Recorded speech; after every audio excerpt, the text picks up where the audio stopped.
রাত 10টার পরে আমার মায়ের মনে হয়েছে যে মা পিৎজা বানাবে। ময়দাটা দুপুরবেলাই রেডি করে রেখেছিল, তারপরে এরকমভাবে দুটো প্লেটের মধ্যে দিয়ে নিয়েছিল দুটো পিৎজা বানাবে বলে। মাকে হেল্প করবো বলে আমিও এখানে পিৎজাটাকে ফুটো ফুটো করে নিচ্ছিলাম।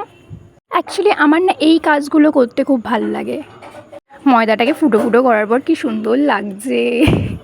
ময়দা মাখাটার ওপরে মা টমেটো সস আর চিজ দিয়ে নিয়েছিল, চিজ বাটার সব কিছু দিয়ে নিয়েছিল। তারপর এরকম করে ভেজিসগুলো দিয়ে সাজাচ্ছিল, আর আমি মাকে হেল্প করবো বলে আগে থেকে এর মধ্যেও করছিলাম, কিন্তু মায়ের কাজ আমি আবার বাড়িয়ে দিয়েছি, সেজন্য একটু বকাও খেয়েছি। যাই হোক, তারপরে মা এখানে আবার সসগুলো মাখিয়ে দিয়েছিল, তারপরে আমি এটাকে সুন্দর করে সাজাচ্ছিলাম।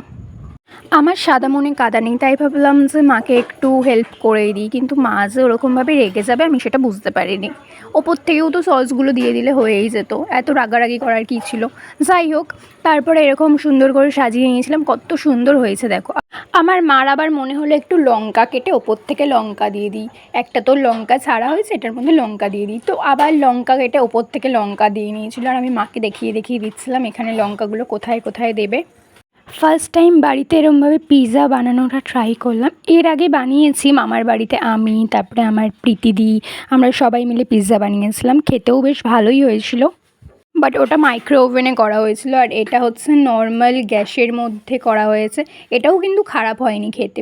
আমি ভেবেছিলাম গ্যাসে বলে হয়তো খুব একটা ভালো হবে না, বাট তা নয়, গ্যাসে হয়েছে বলে ভালো হয়নি সেটা নয়, খুবই ভালো হয়েছিল খেতে। কোনো কাঁচা ভাব বা কিছুই ছিল না।